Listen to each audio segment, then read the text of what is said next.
Good afternoon, everyone. It is my pleasure and honor on behalf. Muy, muy buenas tardes a todos, muy bienvenidos a nuestra reunión, a esta reunión europea, y es una reunión muy emocionante sobre la protección sociolaboral y psicosocial de los donantes renales vivos.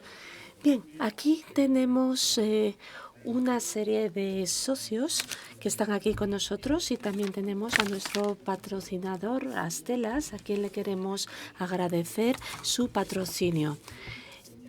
Queremos hablar de la situación del trasplante renal de las donantes vivos de riñón, y vamos a hablar de una serie de cuestiones en distintos idiomas.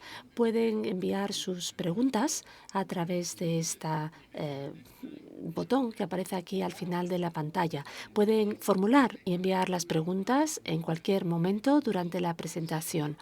El moderador recibirá las preguntas durante la celebración del seminario. También sabemos que, que puede ser el inglés una barrera lingüística, por lo tanto hoy tenemos interpretación simultánea que se ofrece a los distintos idiomas que aparecen aquí en pantalla. Quien lo quiera seguir en español, elige español, y lo mismo diremos del alemán y del francés, que también están disponibles, además de la lengua de trabajo, que es el inglés. Bien, ahora quiero ceder la palabra al moderador, que es el presidente de la Sociedad Europea de Trasplante de Renal de Donante Vivos. Muchísimas gracias por estar aquí con nosotros y por moderar esta reunión. Muy buenas tardes a todos. Es verdaderamente un placer estar aquí y quiero darles gracias por haberme elegido a moderar este debate. La primera cuestión que voy a hacer, o lo primero que voy a hacer, es presentar brevemente a todos nuestros ponentes. Bien, voy a presentar a nuestros ponentes en el orden de intervención. Tenemos a Daniel Gallego, que es el presidente de la Federación Española de Pacientes. A continuación tenemos a Ignacio, que es el director general de la Sociedad Española de Trasplante. También tenemos a nuestro consultor de Barcelona, Ignacio Revuelta, también Lisa Bernal, que todos conocéis, y ella es consultora y directora médica asociada del trasplante sanguíneo Tenemos a Gerben van den Bosch, que está en Países Bajos y que es trabajador social. Y aquí tenemos en Francia como representante a Maurice Salque, que es representante de la Sociedad de la Federación Francesa. Bien, y ahora, habiendo realizado esta presentación, le cedo la palabra de nuevo a Daniel Gallego. Muchísimas gracias, Gregory. Voy a presentar brevemente la importancia de los donantes vivos en todo el mundo. Sin lugar a dudas, todos sabemos que esto desempeña un papel crucial en el trasplante, mejora la calidad de vida y los cuidados de las personas con enfermedad renal avanzada, como en muchos casos diálisis. Por eso, nosotros pedimos a todos los gobiernos y a los legisladores y a tomadores de decisiones proteger la relación sociolaboral o psicosocial de los donantes vivos, que les ofrezcan todos los medios necesarios para convertirse en donantes vivos. Aquí vamos a hablar de qué significa ser donante vivo antes, durante y después del procedimiento. Todos sabemos que existe una gran responsabilidad cuando estamos hablando de una persona que haga un trasplante, bien a un familiar consanguíneo o bien a una persona anónima con la que no esté relacionada. Vamos a hablar de todas estas implicaciones. Vamos a oír directamente de un donante vivo cómo es este proceso. Hemos trabajado juntos con la Organización Española de Trasplante para fomentar y regular la protección sociolaboral y psicosocial en España. Es un placer para mí darle la palabra a Beatriz Domingo Gil, directora general de la Organización Española de Trasplante. No me puedo pensar una persona más adecuada para hablarnos de la situación de los donantes vivos en Europa. Adelante, Beatriz, tienes la palabra. Muchísimas gracias, Daniel. Muchísimas gracias a los organizadores de este evento y por lanzar este proyecto, el proyecto FAIR. Bien, voy a compartir la pantalla. ¿Se ve bien la pantalla? Sí. ¿Se puede ver bien la pantalla? Estupendo, muchísimas gracias.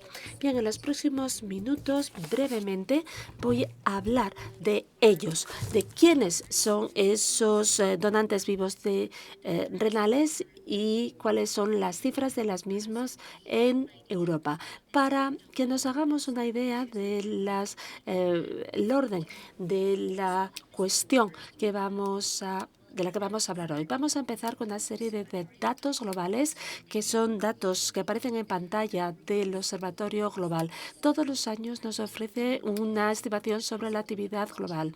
En el año 2020 sabemos que había más de 102.000 trasplantes realizados en el mundo y 39% de estos trasplantes son trasplantes de donante vivo.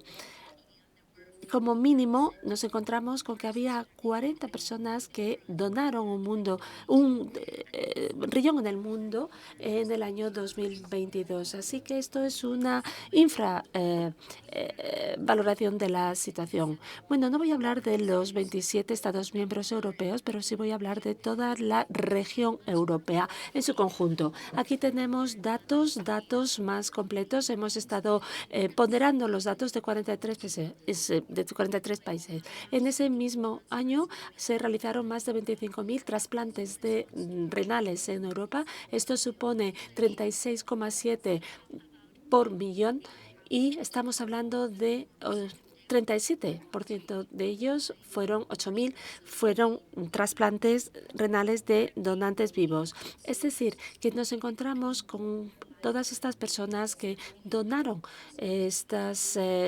una cifra tan alta de riñones a lo largo de todo este tiempo. Es muy importante no olvidarnos de la actividad de trasplante que varía enormemente en los distintos países europeos. Aquí tenemos las tasas de trasplante renal por millón de población. Aquí tenemos en azul los donantes y en amarillo los donantes vivos. A medida que avanzamos a la derecha, nos encontramos con los países que tienen menos donantes y aquí nos encontramos con una mayor tasa de donantes vivos. A medida que nos desplazamos hacia la izquierda, nos encontramos con un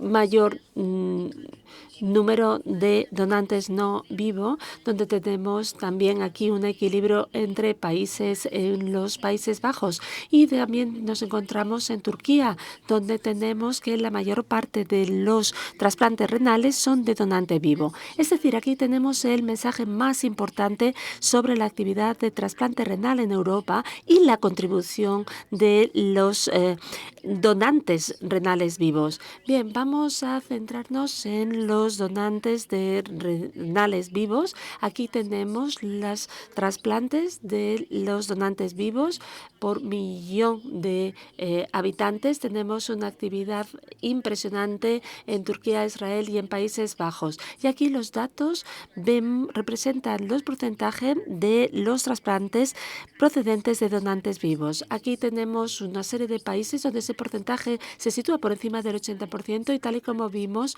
en la otra diapositiva, vimos que hay países donde todos los trasplantes proceden de donantes vivos.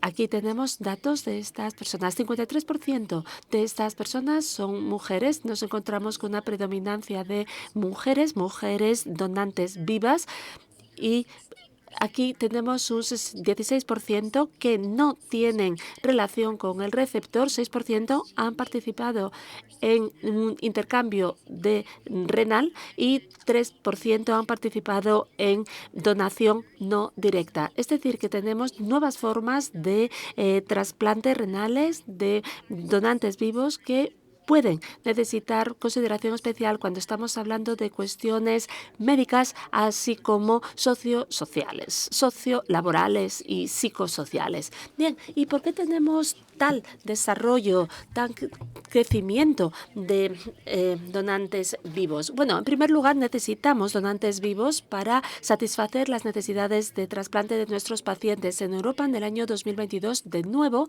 al menos había más de 110.000 personas que estaban en una lista de trasplante para recibir un trasplante, la lista de espera para recibir un trasplante renal. Y, es decir, solamente 1 de 4 recibió el trasplante de renal que necesitaba.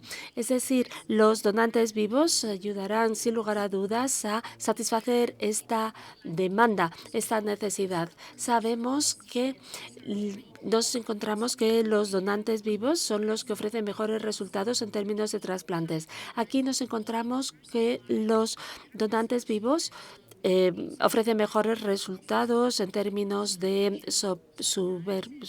sobrevivencia, así como en cuanto a diálisis, también incremento de una mejora de la calidad de vida. Así que esto es la mejor forma de trasplante que podemos ofrecer a los receptores, es decir, el trasplante renal de donante vivo. Existen distintas organizaciones nacionales internacionales que han venido trabajando en este ámbito. Nosotros desarrollamos nuestro programa de trasplante renal de donante vivo con el objetivo de cuidar y proteger a los donantes. Tal y como vemos en la siguiente diapositiva, no solamente estamos hablando de aspectos relacionados con cuestiones médicas, sino también aspectos relacionados con la situación psicosocial y sociolaboral y el bienestar de aquellas personas que donan un riñón durante su vida. Aquí tenemos la Asamblea Mundial de Salud y su resolución aprobada en el año 2010, mediante la cual se insta a los Estados miembros a maximizar el sistema de donación y también a desarrollar la mayor protección posible y garantizar así como buenos servicios de salud y seguimiento a largo plazo. De manera que las donaciones de donantes vivos se conviertan en una cuestión estándar. Se establecieron una serie de pautas y guías para las donaciones de donantes vivos. Tenemos una serie de elementos que se han señalado en esta asamblea. Se ha de dar preferencia a los donantes consanguíneos. También es muy importante informar sobre el consentimiento voluntario y la donación no debería impedir el reembolso de los gastos en los que incurra el donante, incluyendo la falta de ingresos. Estamos hablando de una serie de criterios no solamente médicos, sino también psicosociales, de los que vamos a hablar más adelante.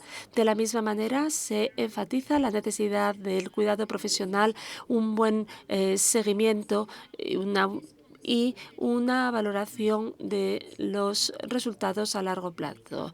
Aquí, de manera que, de acuerdo con esta Organización Mundial de la Salud, es necesario que todas estas premisas sean aplicables a todos los donores.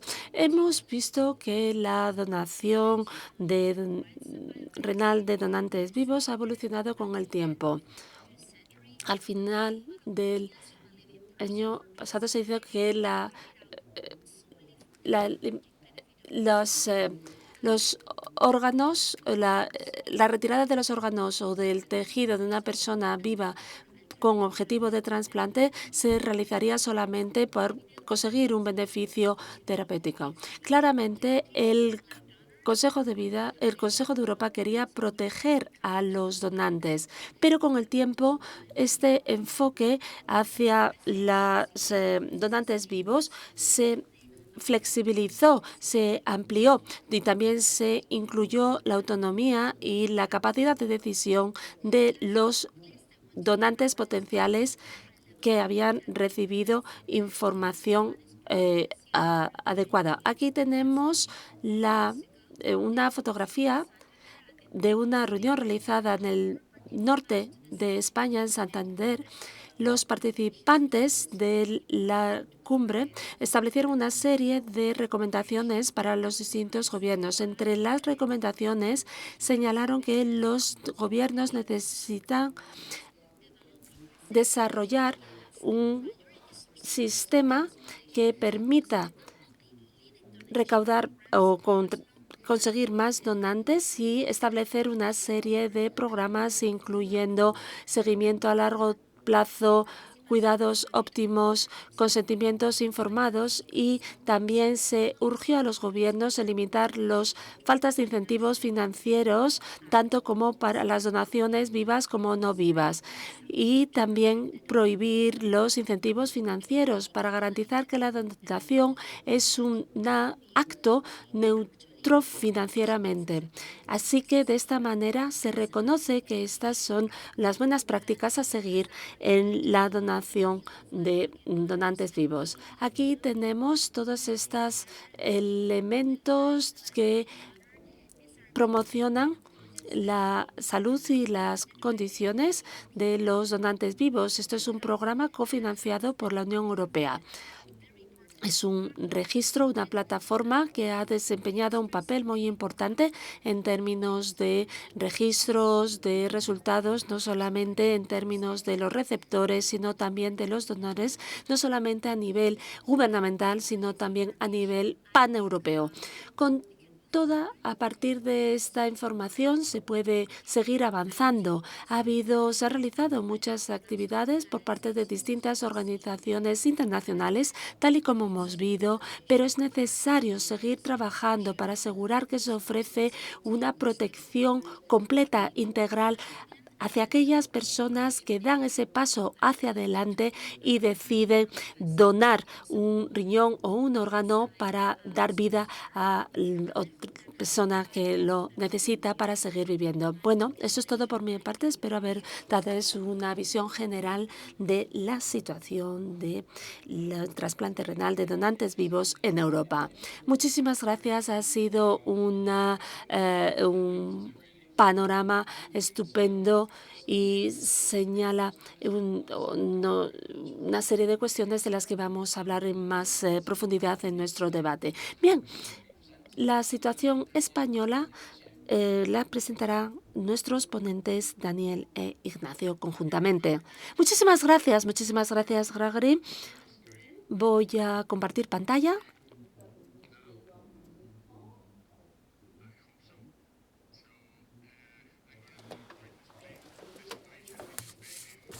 Explicaré la situación en España en unos 10 o 15 minutos. Todo esto está incluido en el programa FAIR, hemos trabajado en la legislación de los donantes vivos, de las donaciones vivas, y en España el trasplante está regulada por ley. Una ley aprobada en el año 1979, fomentada por el profesor Carlos María Romano Casanova. Es curioso señalar que esta persona publicó la ley en el año 1979. Es una ley que ha estado ahí. Él ha recibido un trasplante desde hace más de 40 años, y aquí tenemos los requisitos para obtener un órgano de un donante vivo, que son ser mayor de edad, tener capacidad mental, también estar preinformado y, por supuesto, ofrecer consentimiento consciente y gratuito, no recibir ninguna consideración financiera y que exista una persona específica, un receptor específico. Bien, ¿y qué incluye la propuesta? La propuesta incluye la necesidad de proteger la salud y las condiciones psicosociales del donante, tal y como señaló la ponente anterior, Beatriz.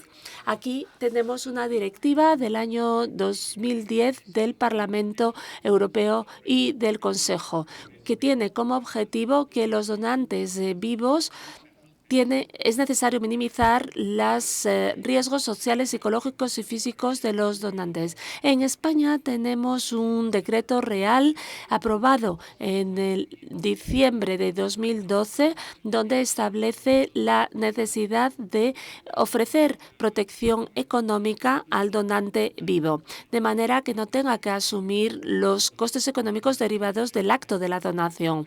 El proceso de incapacidad temporal derivado de la donación durante las pruebas y durante las consultas ha de tenerse en cuenta. No estamos hablando solamente de la baja laboral, sino también tener en cuenta la incapacidad temporal por la que atraviesa el donante, es decir, donde tenga que realizar una serie de cuestiones burocráticas y que, por supuesto, le impiden ir a su lugar de trabajo. Todo esto ha de estar recogida, todo esto el donante ha de recibir protección para la misma. Es decir, ¿qué significa esta propuesta? No es necesario haber realizado contribuciones a la seguridad social anteriores y la cobertura antes del procedimiento, es decir, aquellos días donde el donante no puede trabajar debido a la preparación médica para la cirugía, también van a estar cubiertos. Y en cuanto a la baja por enfermedad, todo esto va a estar cubierto hasta que la persona se le dé de alta en el hospital, pero no solamente después del alta, sino todo el periodo de convalecencia hacia la recuperación con dientes. Y lo mismo, esta baja laboral, esta es una baja laboral remunerada. Bien, entonces, ¿cuáles van a ser esas modificaciones legislativas que se van a realizar o para lo que estamos trabajando? Bien, por supuesto, aquí tenemos los estatutos laborales del trabajador, así como la ley orgánica de funcionarios públicos. Esas son las primeras leyes que hay que modificar. La segunda es la ley de seguridad social, que es una ley que ofrece cobertura universal para todas las personas que viven en España, bien sean trabajadoras o no. Es decir, es necesario cambiar esta ley general de seguridad social. En tercera ley es la ley del régimen especial de la seguridad social, tal y como vemos aquí. Pueden ser, por ejemplo, los trabajadores que trabajan en la mar, aquellos que son representantes especiales o aquellos que trabajan en el sector del carbón o del metal o aquellos trabajadores autónomos, es decir, aquellos que no son empleados. Y también tenemos otra ley, en cuarto lugar, bien, es la ley sobre seguridad social de los funcionarios públicos, así como la ley de las fuerzas y cuerpos de seguridad. Es necesario cambiar, enmendar estas leyes para la población general para poder seguir adelante con nuestra propuesta, con nuestro programa. ¿Qué pasos se han dado en este sentido en la última década? En primer lugar, vemos la primera solicitud realizada hace 2 años. Se presentó ante el Senado dentro del marco del Día Mundial del Riñón y desde entonces, desde el 2014, hemos venido trabajando con la Organización Española de Trasplante, que ha liderado esta iniciativa. En el año 2021, nosotros se presentó un borrador de ley y el Ministerio de Salud, liderado por María Luisa Carcedo, asumió el liderazgo y en el año 2023 iniciamos los procesos parlamentarios. Se propuso una ley de registro, también la publicación de la propuesta y se realizó un debate y la aprobación en el Parlamento español. Desafortunadamente, el año pasado, en el año 2023, se produjeron elecciones nacionales aquí en España, por lo cual todos los procesos quedaron interrumpidos hasta diciembre del año 2023. Y ahora, en el año 2024, estamos reiniciando todos los procedimientos parlamentarios, es decir, esperemos que en el mes de febrero, el mes de marzo, se registre la propuesta de nuevo y esperemos que este año lo podamos conseguir, que vea la luz, de manera que podamos conseguir esa protección sociolaboral y psicosocial que buscamos para todos los donantes vivos. Convertirse en donantes vivos, conseguir donantes vivos es nuestro gran objetivo. Muchísimas gracias por su atención y ahora le damos la palabra a Ignacio Revuelta. Muchísimas gracias, Daniel.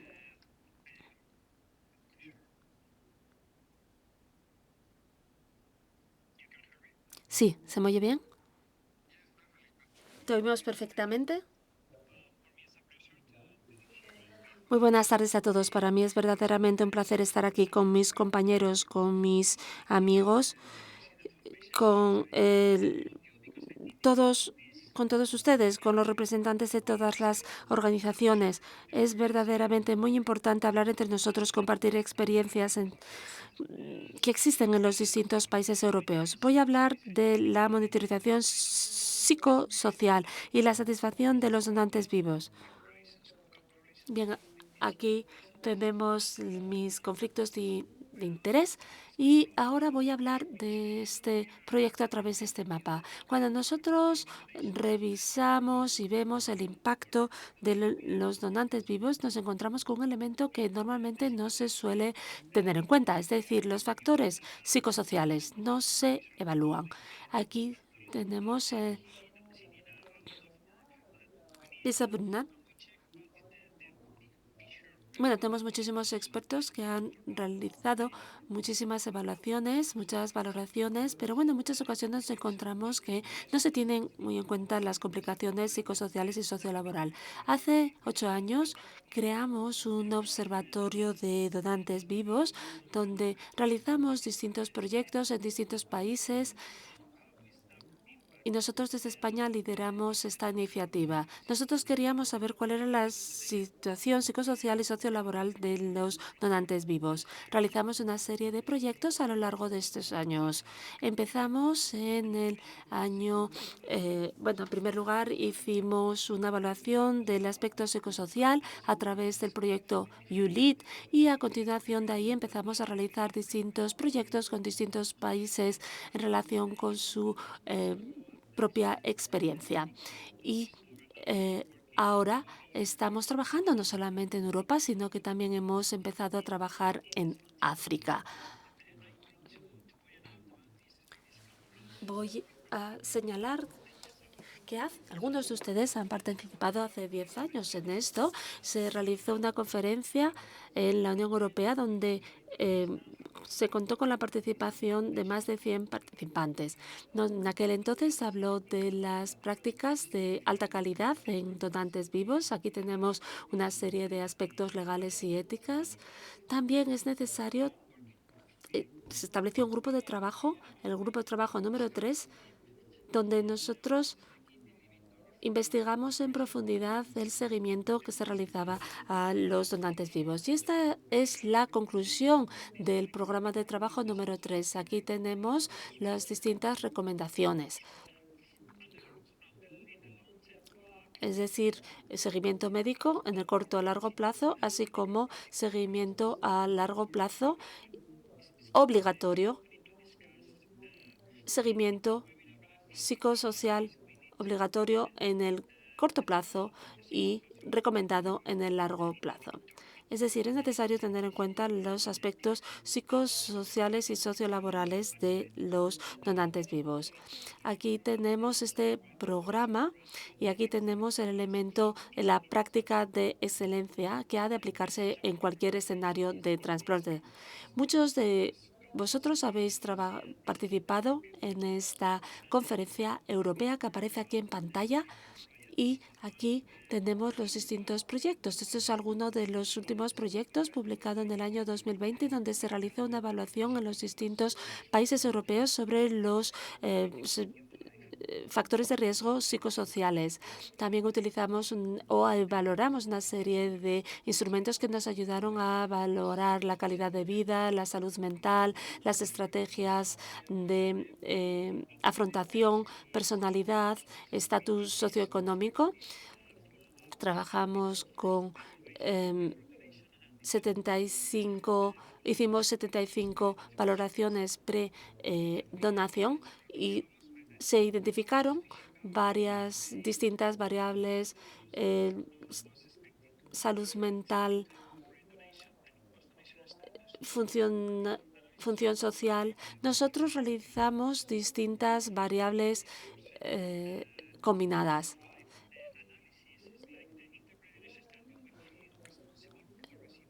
Aquí analizamos la calidad de la vida. También realizamos un proyecto pre-donación y post-donación. Y también el elemento más importante, ¿cuál es el modelo de riesgo? ¿Cuál es el porcentaje global de clasificaciones correctas? 75%. Aquí tenemos la necesidad de mayor información en relación con la cirugía y los riesgos de ella derivado. Es decir, es necesario ofrecer más información en este sentido, no solamente durante la cirugía, sino también postcirugía, y también el miedo a perder el compromiso con el receptor de la donación. Es decir, cuando nosotros hacemos un seguimiento de los donantes, todos están satisfechos, pero en ocasiones hemos visto también en nuestro hospital clínico en Barcelona, nosotros realizamos una evaluación de todas las cortes y el nivel de satisfacción, el porcentaje de satisfacción fue del 72%. También nos encontramos con un factor importante, es decir, las discrepancias entre las expectativas de los donantes. También la percepción de la interferencia de la donación en relación con las actividades de la vida diaria, es decir, cuál es el impacto y las pérdidas potenciales del donante vivo tras la donación. Y de la misma manera hemos identificado un clúster de variables. Aquí tenemos también un 40% de menos satisfacción. Es decir, no nos encontramos con ningún grupo de donantes que no estuviera satisfecho, pero nos encontramos con discrepancias entre las expectativas del paciente, su propia experiencia y los componentes, las variables que forman o que conforman esta satisfacción. Y ahora pasamos a hablar de la situación en España.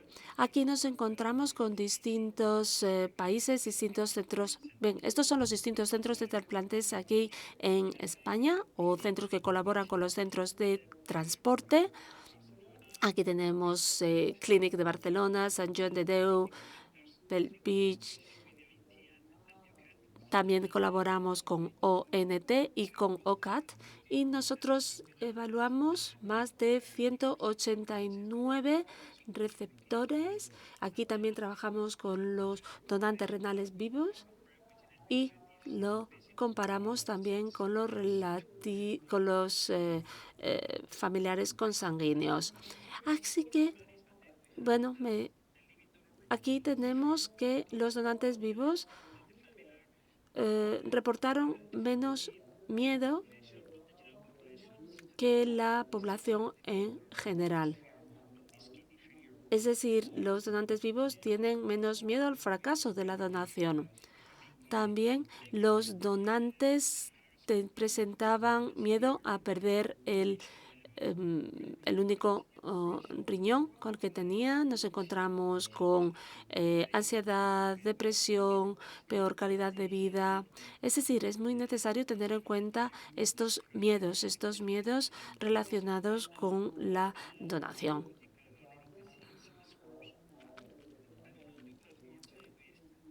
Bien, eso es todo por mi parte, que ahora creo que es muy importante pasar al debate. Para resumir, las conclusiones son las siguientes. Es necesario realizar seguimiento de los donantes vivos a largo plazo. Es muy importante también realizar seguimiento psicosocial. Bueno, no es importante, es obligatorio a través de un programa de excelencia.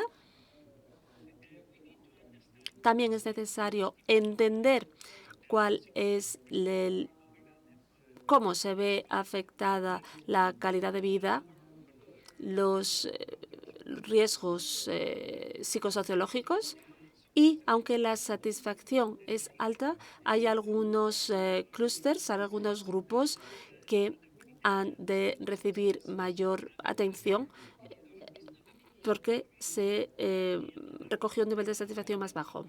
El miedo al fallo renal no es un gran problema, pero es necesario establecer una serie de estrategias en el ámbito psicosocial. Bueno, muchísimas gracias por su atención. Muchísimas gracias, Ignacio y Daniel, por vuestras presentaciones, por vuestro trabajo tan interesante, tan arduo, y por presentarnos la situación en España. Pasamos ahora mismo a la situación en Reino Unido.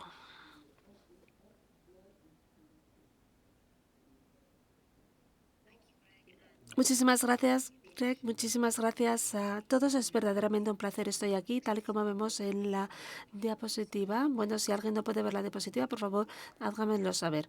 Bien, vamos a hablar de lo que hemos venido haciendo en los últimos años en Reino Unido. Vamos a empezar a dar un contexto de donantes vivos. Bien, es decir, nosotros no estamos hablando de 4 naciones, no solamente trabajamos como una sola nación. Lo que hacemos es reconciliar todos estos los beneficios del programa en las 4 naciones con las que trabajo. Sabemos que la donación, los donantes vivos, ha sido una evolución a lo largo del tiempo. Todavía no hemos llegado a nuestro objetivo, pero sí que se ha avanzado muchísimo. Bien, estoy muy convencido que lo que sucede, que pase la donación vivo, son las personas que están involucradas y que muchas ocasiones que las personas sepan que pueden ser donantes vivos. Así que es necesario hablar con los pacientes y con los familiares y darles a conocer este extremo. Y también es muy importante, los profesionales de la salud tienen un gran papel que desempeñar. Así que esto es necesario hablar de los 3 Ps. Después de la pandemia se han venido realizando casi 1000 trasplantes, niveles anteriores a prepandemia, y 98% de los donantes son de riñón y el 2% de hígado.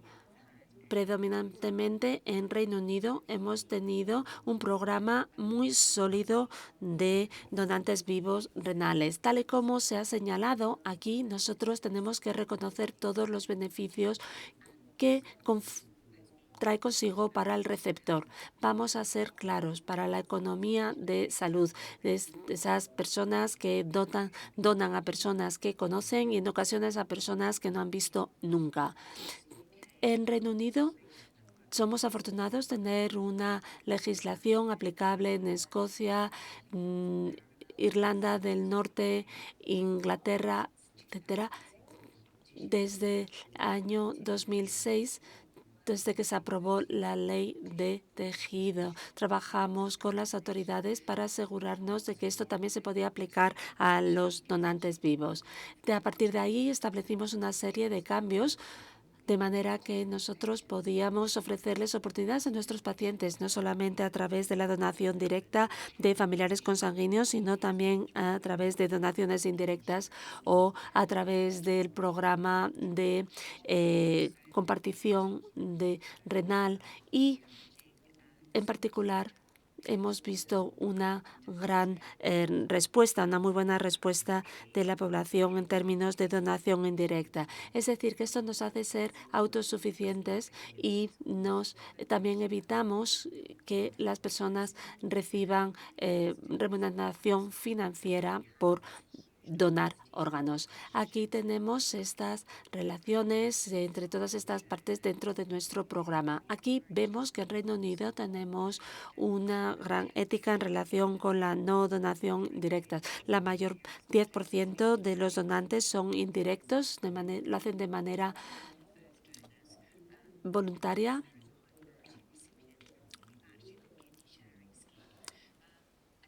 Aquí se estudia la compatibilidad. Vemos la proporción de los trasplantes y la diversidad de los centros de trasplantes en Reino Unido. Todos los centros realizan todas las actividades en casos de donación con donantes vivos. Es decir, la proporción de donación directa la mayor parte de ellos proceden de este nuevo tipo de donaciones. Así que esto por supuesto trae consigo una serie de consideraciones, de implicaciones. Las estrategias en los últimos años hemos establecido estrategias para los donantes vivos de riñón y ahora tenemos un sistema incluido en la estrategia. Es decir, incluimos los donantes vivos y no vivos. Ambos están incluidos en nuestra estrategia. Es decir, ¿cómo somos éticos? Es decir, el principio de no maleficencia del juramento hipocrático.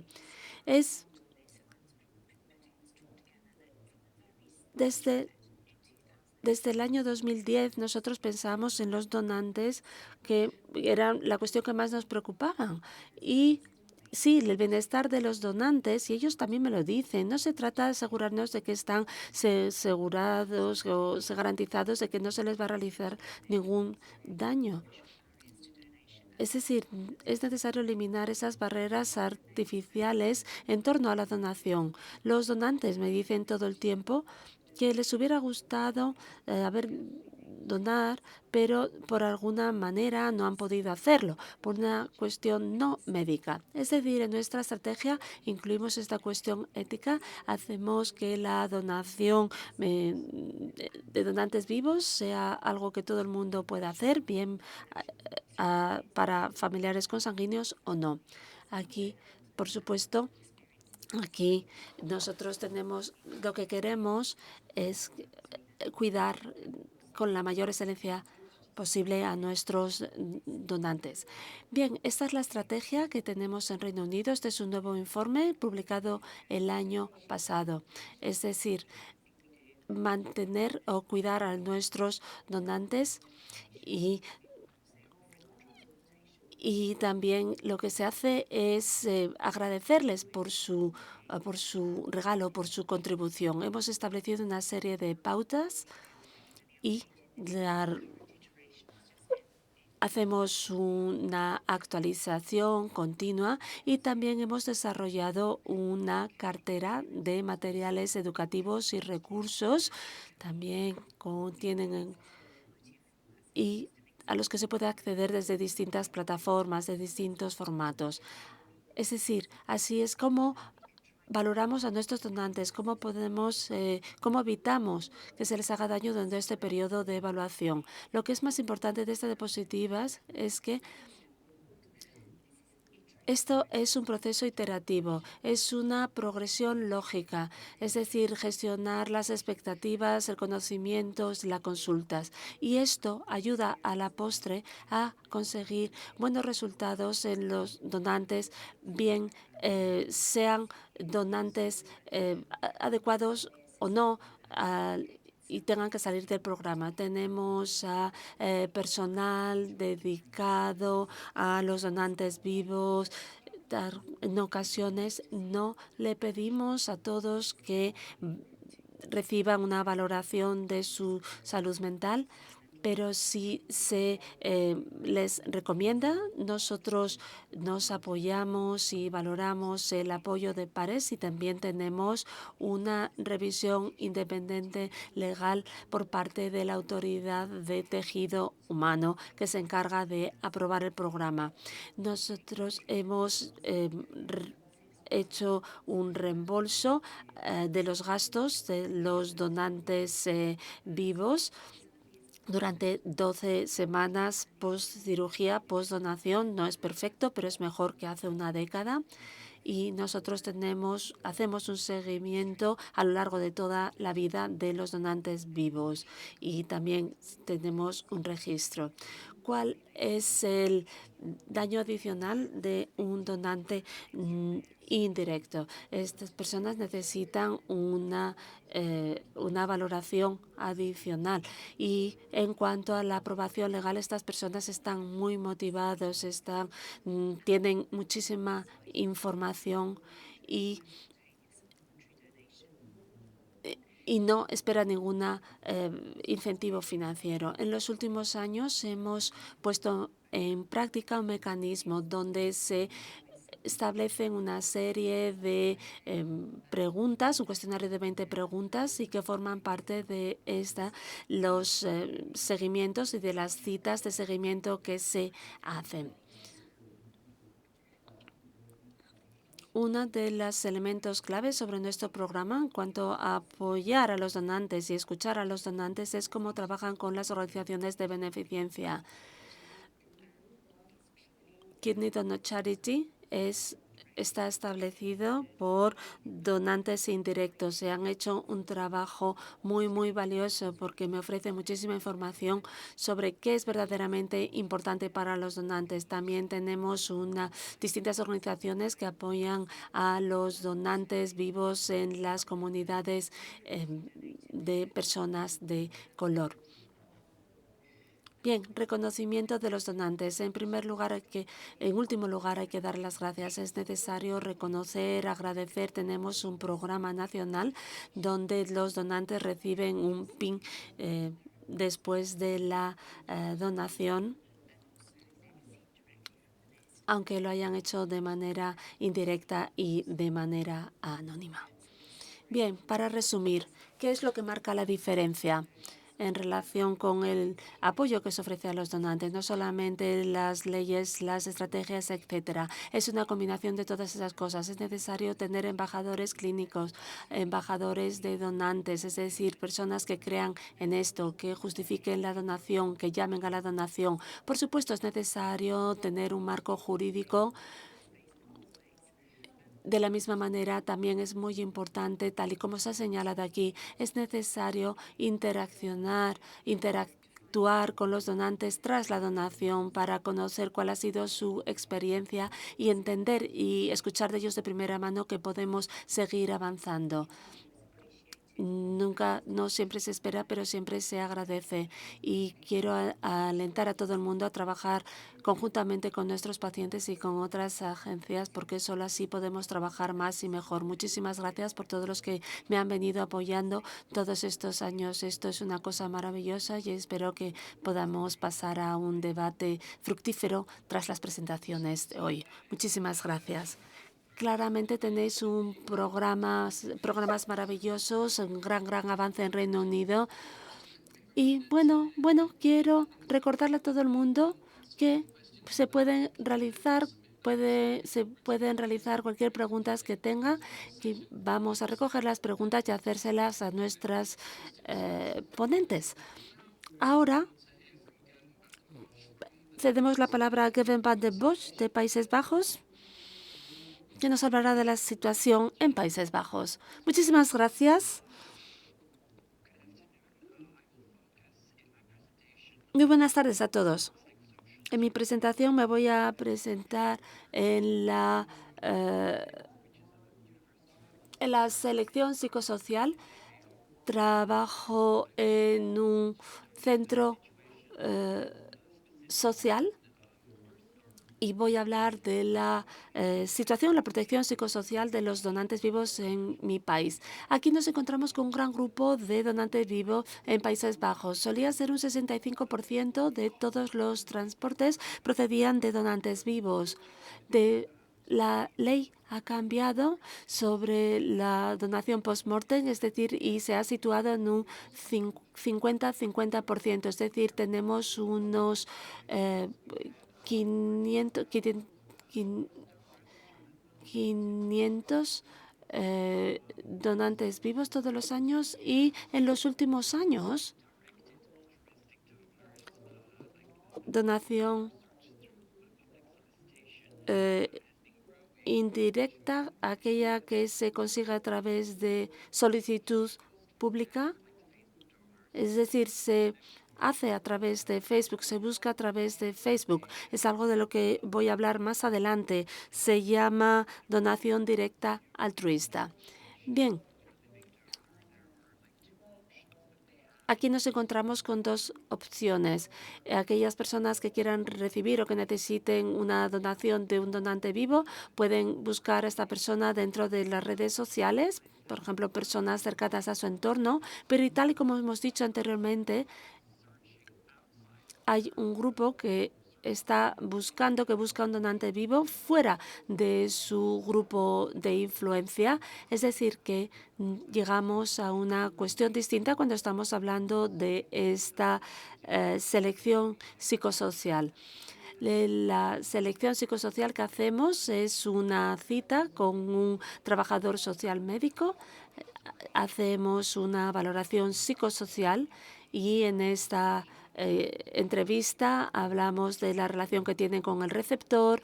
También se habla de si existe alguna presión social o alguna duda. Si tienen dudas, hablamos de las dudas. También hablamos de sus expectativas.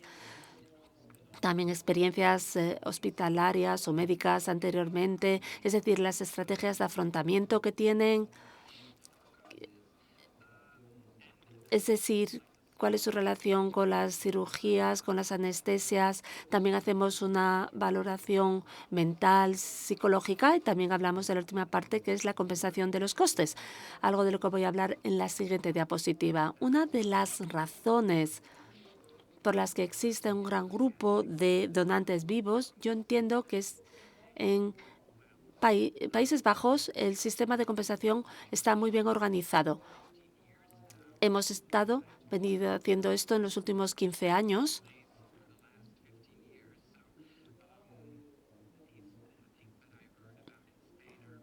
Yo, tal y como he oído,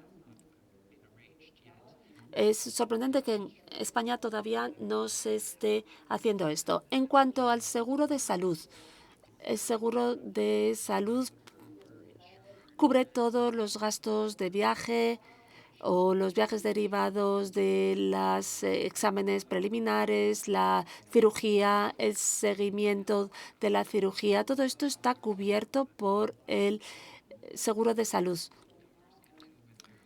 También los donantes pueden hacer un seguimiento a lo largo de la vida con el médico de la Seguridad Social.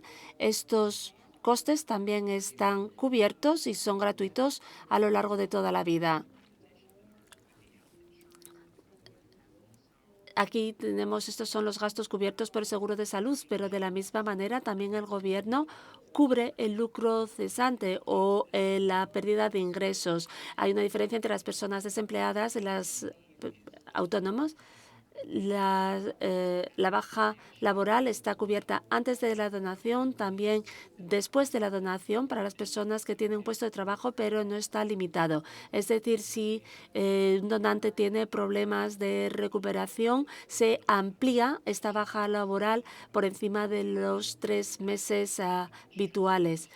Y nosotros tenemos una fundación de trasplante en Países Bajos que cubre muchos de estos gastos. por ejemplo, cuestiones pequeñas, como por ejemplo gastos de viaje, gastos de aparcamiento o gastos de viaje de los familiares, o por ejemplo ayuda doméstica que puedan necesitar, por ejemplo cuidado de los hijos, cuidado de las mascotas. Entiendo que estas cosas serían mucho más difíciles si tuviéramos donantes extranjeros. Bueno, tenemos 50 donantes extranjeros en todos Países Bajos al año.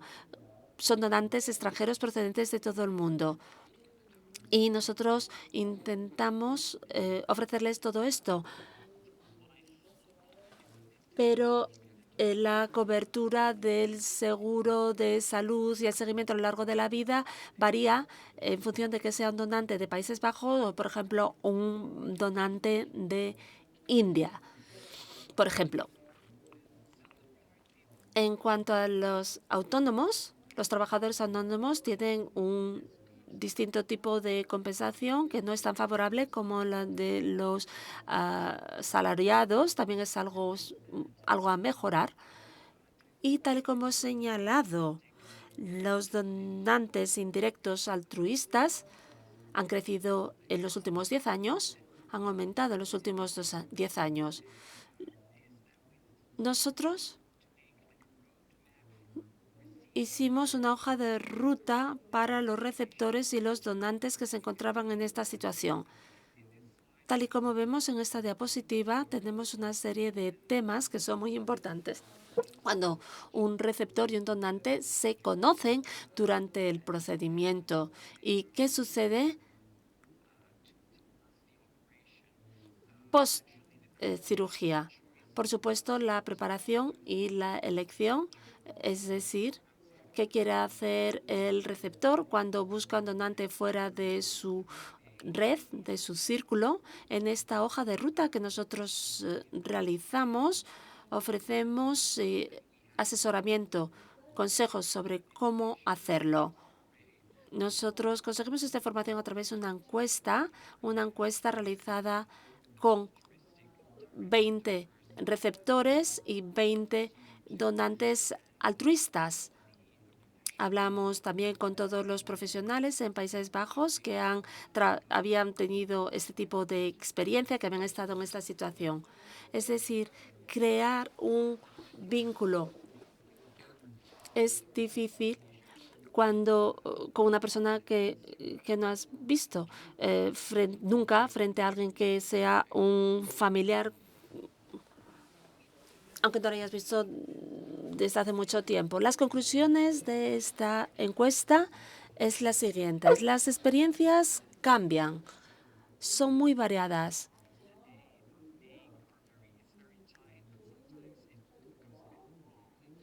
A veces las cosas no salen bien del todo, y cuando esto es así se debe a las expectativas previas. Nosotros señalamos la importancia de hablar de las expectativas, y también es muy importante que los familiares de los receptores conozcan a los donantes y que los conecten o los vinculen con el procedimiento, con la situación. No siempre es fácil crear este vínculo, como digo, porque son personas que no se han conocido antes.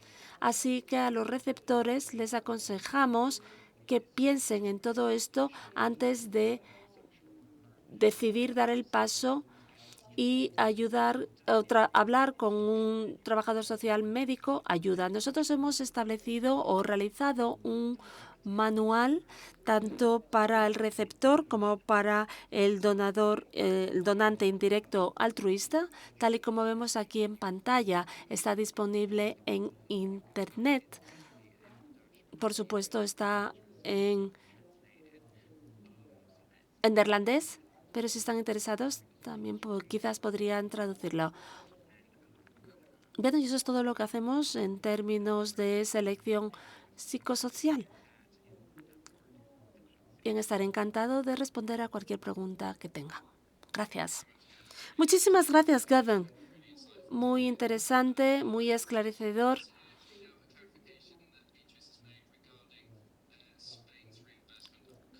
Bien, en España reembolsan costes a los que incurre el donante y se cubre el lucro cesante o la pérdida de ingresos.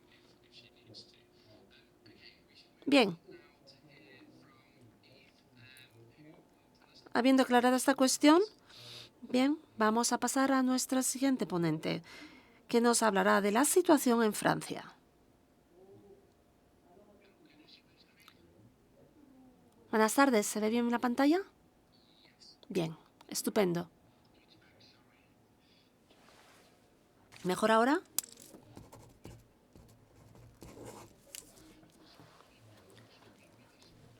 Muy buenas tardes a todos. Muchísimas gracias por darme la oportunidad de hablar como donante vivo y como representante de un grupo de pacientes francés que recibe el nombre de Renalou.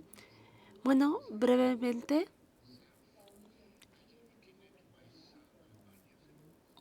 Bueno, yo le di un riñón a mi hijo hace una serie de años.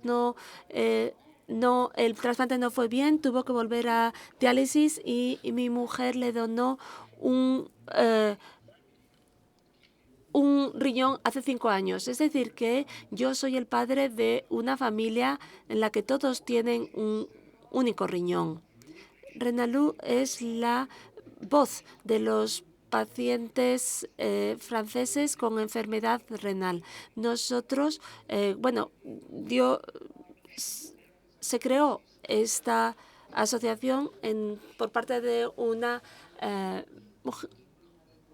paciente en el año 2002. A partir de ahí la comunidad creció y creció hasta pasar a ser una comunidad online. Renalou pasó a ser una auténtica organización en el año 2008. Hoy tiene 80.000 miembros activos en Francia. En el año 2011, Renalou realizó un gran estudio sobre la calidad de vida de los donantes vivos.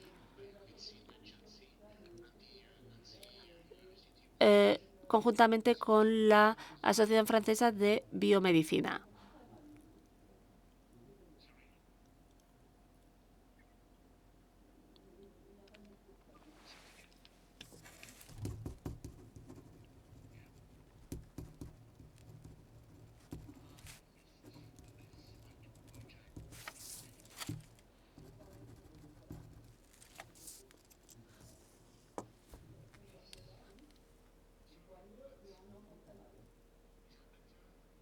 ¿Mejor ahora? Sí. Bien, siento que no se estuviera proyectando la presentación.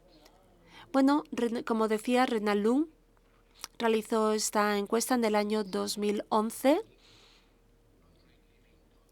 donde se realizó una encuesta con 500 donantes vivos. Se trabajó con ellos antes de la donación, 3 meses después de la donación y 12 meses después. Aquí nos encontramos que el 98% de los donantes vivos dijeron que lo harían otra vez.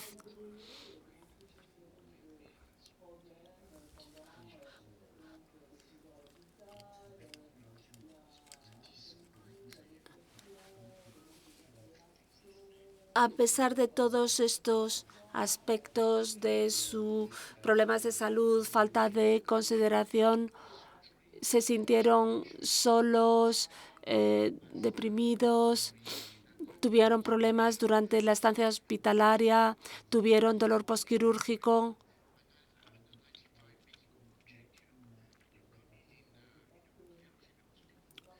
Vas a un hospital, a un buen hospital, pero a veces, no sé, no estás a gusto.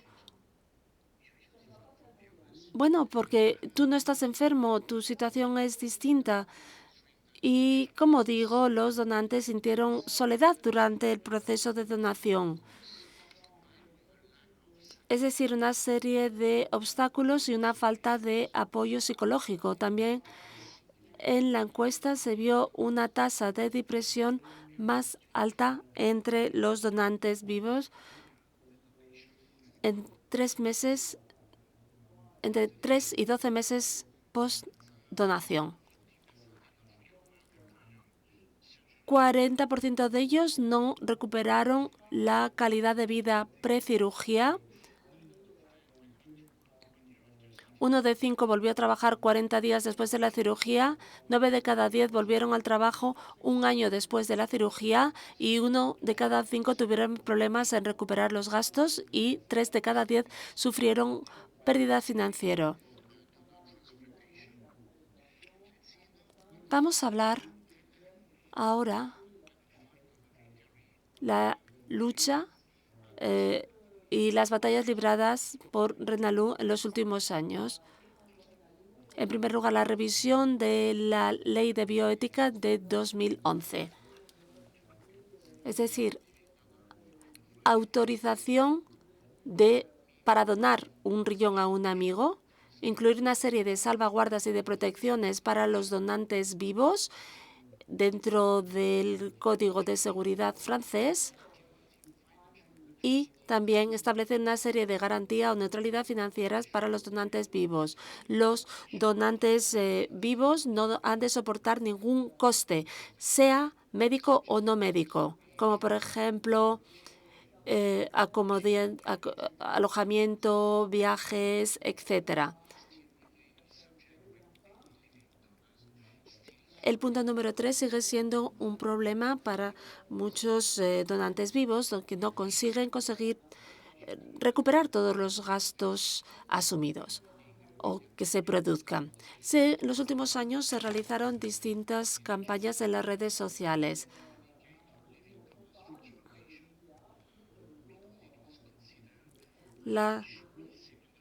El trasplante del donante vivo no era algo que estaba muy extendido. En el año 2011 todo esto cambió gracias a la agencia de comunicación de Renalú.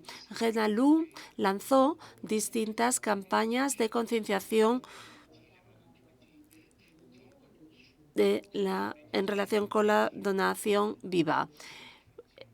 Campañas que se realizaron en los distintos medios, en televisión, etcétera.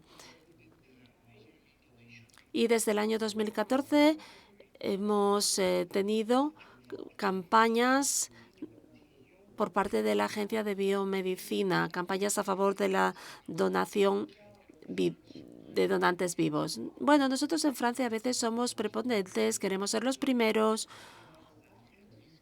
y teniendo en cuenta las cifras que nos ofreció Beatriz en Países Bajos, vemos que nuestra situación no es tan buena. Aunque vemos un avance una mejora entre 5 y 6% en 2008 a 15-16% en 2023, todavía nos encontramos solamente con un 15-16% de donantes vivos en Francia. Claro que es una mejora, pero claramente no es suficiente. Tenemos más ganamos más copas de fútbol mundiales que avanzamos aquí. Tenemos que progresar como nación, como país.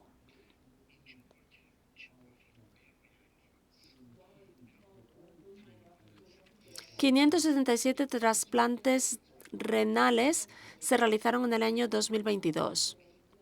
Solamente 8 de 31 centros de Francia realizaron 20 o más trasplantes de donantes vivos. 6 de 31 centros realizaron la mitad de esos trasplantes en Toulouse, Necker, Grenoble, etc. Es decir, si estás en Montpellier, Burdeos, Toulouse, tienes mayores probabilidades de recibir donación de un donante vivo. El tiempo de espera medio entre la primera consulta y la donación se sitúa en 6 meses. En ocasiones, este tiempo se incrementa hasta un año. En ocasiones tenemos el donante, por supuesto el receptor, pero no pasa, no se produce la donación o el trasplante. ¿Por qué? Porque a lo mejor no hay sitio en el hospital, etcétera. En mi caso, solamente llevó 4 meses. Cuando hablamos del aspecto psicosocial o sociolaboral, bueno, sabemos que realizar esta donación puede tener problemas en el trabajo.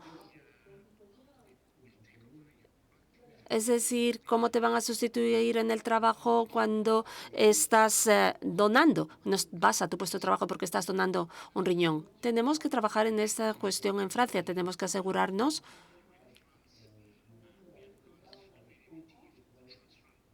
de que estés donde estés, tú vas a tener sitio, va a haber sitio en un quirófano para realizar el trasplante.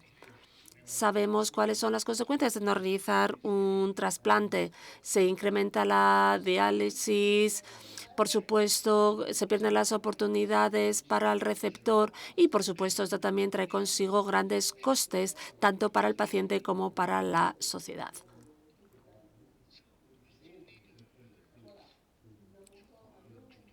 Necesitamos seguir trabajando mucho, consiguiendo mucho, y nosotros tenemos una serie de propuestas y objetivos, siendo animar a todos los equipos de trasplante a desarrollar programas de trasplante de donantes hasta un nivel satisfactorio, sea lo que sea en Francia. También permitir que se existan donaciones indirectas altruistas que siguen estando prohibidas en Francia, algo que no es así en otros países, y de la misma manera necesitamos ofrecer y mejorar la trayectoria, el recorrido, la protección de los donantes vivos. De la misma manera necesitamos tener neutralidad financiera para los donantes vivos a través de los costes sanitarios de salud han de estar cubiertos y de la misma manera, es necesario realizar una monitorización anual de los donantes vivos, sin límite de tiempo. Ofrecer cuidados sanitarios continuos en caso de que exista una complicación relacionada con la donación. También es necesario modificar la ley para permitir a todos los donantes vivos que se beneficien de acceso prioritario a un trasplante en caso de fracaso renal.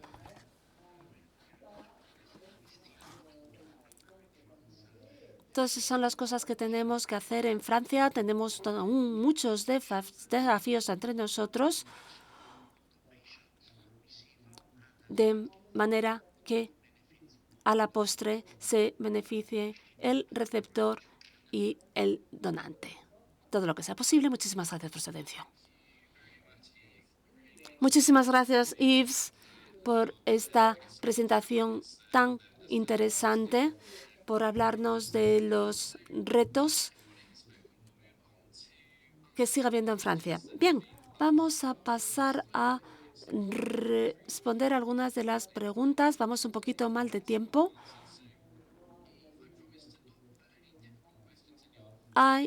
Prometí no hacer hacerles llegar preguntas difíciles, pero bueno, esta es la primera. ¿Qué ha cambiado en tu vida después de ser un donante vivo? No, me siento muy bien. Tal y como intenté explicar, y espero haberlo conseguido,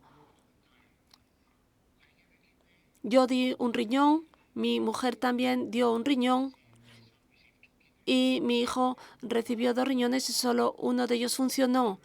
Tenemos todo tipo de experiencias, conocemos todas las dificultades derivadas del trasplante, de la donación. ¿Lo haría otra vez? Claro que sí. Claro que sí, claro que sí. ¿Me siento protegido por el sistema francés? Sí me siento.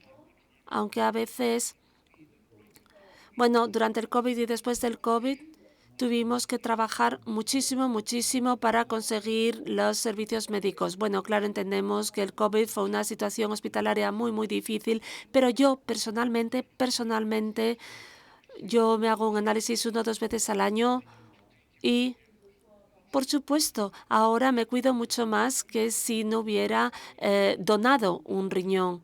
Y estoy encantado. Claro que tengo que tener más cuidado y, bueno, todos debemos tener más cuidados con cuidarnos más, pero me siento muy bien protegido. ¿Consejo que daría? Bueno, tenemos que seguir fomentando estos programas de donantes vivos. La última pregunta es para nuestros compañeros españoles. ¿Hay algún plan para ofrecer cobertura a los candidatos a los que no se les selecciona, a los que no se les selecciona como candidatos adecuados, como donantes adecuados? Bueno, sí, yo puedo responder si mis compañeros están de acuerdo. Yo pienso que es muy importante aclarar que en España los donantes vivos están bien protegidos. Se reembolsan los gastos, también se cubre la pérdida de ingresos o el lucro cesante, así como cuidados médicos durante el proceso y postproceso, también baja laboral. Ahora lo que buscamos es mayor protección de las donantes vivos, es acercarnos más a la neutralidad financiera. Y en cuanto a la protección laboral, en este momento las bajas médicas son muy básicas. Queremos ofrecer que el periodo de protección que recibe el donante sea más amplio. Tenemos como objetivo que la iniciativa jurídica también pretende establecer que el proceso de selección no traiga consigo ninguna penalización. Es decir, cuando el candidato no puede ir a su puesto de trabajo. Es decir, cuando la persona tiene que realizar exámenes médicos, controles médicos y cuestiones burocráticas. Nosotros queremos ampliar esto también a los candidatos, incluso que la donación no se realice. En última instancia, también queremos incluirla.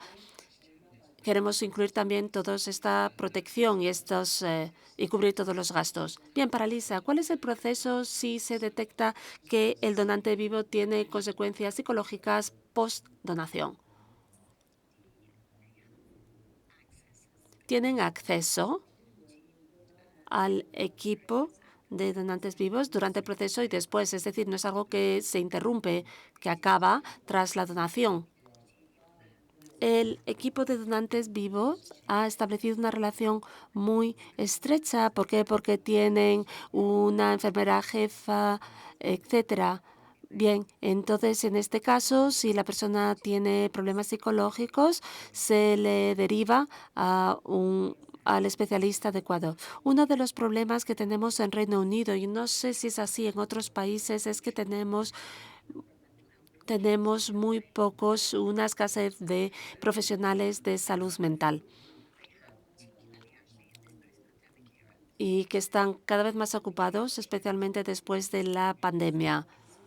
Nosotros ofrecemos apoyo a los donantes post-donación a través de nuestros de enfermería y también a través de apoyo psicosocial. Pero quizá no todo el mundo necesita ver a un especialista en salud mental.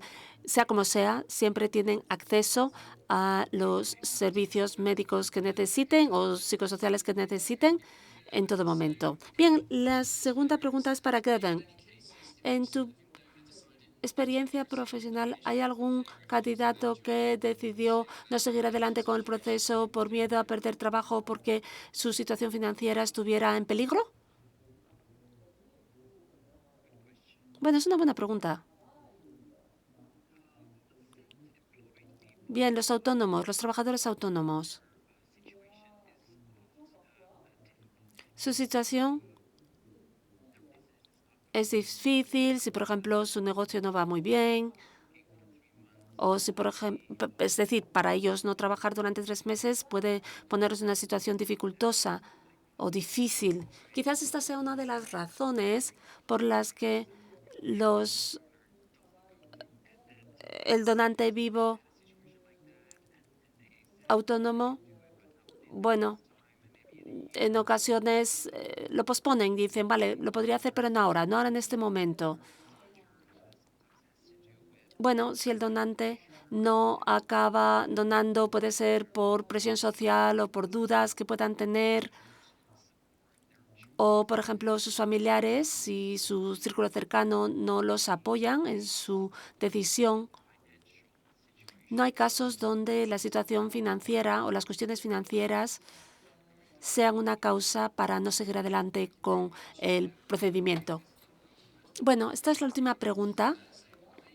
Quizás, teniendo la situación del Brexit, teniendo en cuenta el Brexit, quizás esta es una pregunta para los compañeros europeos. ¿Qué podría hacer la Unión Europea para estimular, para fomentar el trasplante de donantes vivos? Bueno, respondo. Bueno, se ha hecho muchísimo, se ha hecho mucho en términos de donación viva. La Unión Europea ha financiado muchos proyectos y en este momento existe una convocatoria para el desarrollo de un programa de intercambio renal paneuropeo en el que participan muchos países y que recibirá la financiación de la Unión Europea. Yo creo que la donación de donantes vivos ha sido un ámbito de trabajo muy importante de la Unión Europea, pero de la misma manera considero es que aquí ha quedado muy claro que los gobiernos pueden necesitar adoptar medidas legislativas, no legislativas, para abordar el bienestar completo, médico y no médico, del donante vivo. Muy bien. Muchísimas gracias. Bien, que le cedemos la palabra a Daniel para cerrar. Muchísimas gracias por vuestras presentaciones, por una información tan completa. Muchísimas gracias a todos.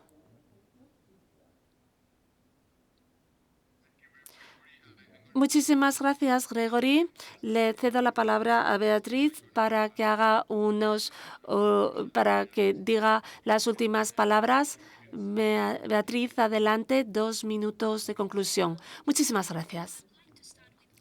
Me gustaría comenzar con esta pregunta que surgió durante el webinario, es decir, ¿cuál es un nivel razonable de donación en vivo? No hay respuesta, pero sí creo que existe un denominador común, es decir, que el donante ha de estar en el centro de cualquier programa de donación de donantes vivos. Tenemos que ofrecer información adecuada, completa y ofrecer cobertura, protección completa a lo largo de la vida. Por supuesto, es necesario realizar distintos tipos de esfuerzos médicos y no médicos para hacer un seguimiento del donante a lo largo de la vida, no solamente desde el punto de vista médico, sino desde el punto de vista psicosocial y social. Es necesario eliminar barreras para garantizar que el donante recibe compensación por los gastos en los que incurra. Es decir, neutralidad financiera se ha de convertir, ha de pasar a ser una realidad en muchos países europeos. También he de señalar que existen distintos tipos nuevos de donación renal.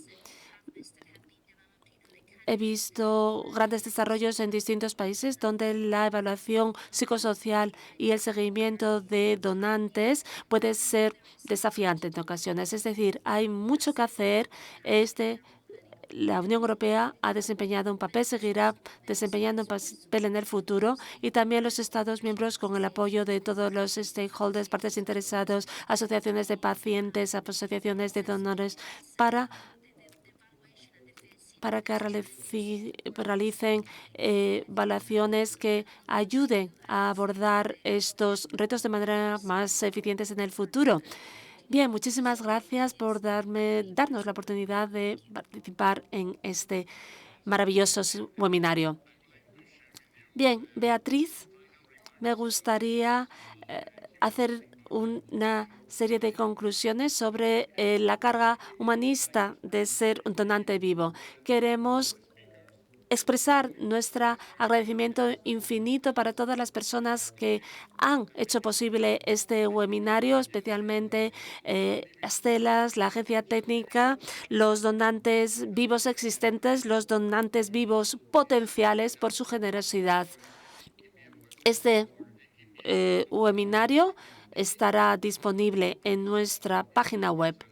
Dar a alguien es querer a alguien. Quiero dar las gracias a todos los donantes del mundo por hacer que este mundo sea un mundo mejor, por todo el amor, por toda su generosidad. Muchísimas gracias a todos ustedes por haber estado aquí. Muchísimas gracias a EKPF por organizar este webinario sobre protección sociolaboral y psicosocial de los donantes vivos. Muchas gracias a todos y muy buenas tardes.